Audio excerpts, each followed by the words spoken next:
Welcome to Let Me Fix This. Enjoy the video. You start by powering the device off to prevent short circuits and removing any case that traps moisture. Once done, gently blot the lightning connector area with a lint-free cloth so you don't drive water deeper. Next, use short bursts of compressed air from about 10 to 15 centimeters to encourage moisture out.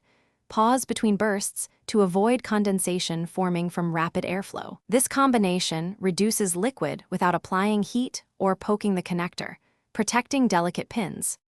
Next, position the device with the lightning connector facing down on a dry towel so gravity helps drain residual moisture. Leave it undisturbed for 30 to 60 minutes. While it sits, arrange silica gel packets or other desiccants nearby to draw out humidity. Make sure they don't contact the port directly. Do not use heat sources or a hairdryer, and never insert items into the connector because that can bend pins or push moisture deeper. These steps steadily remove remaining dampness without damage. To finish, wait 1 to 2 hours and visually inspect the lightning port for droplets, lint, or corrosion. Use a flashlight and magnifier if needed. Once completely dry, power the device on and test charging with a known good cable and adapter.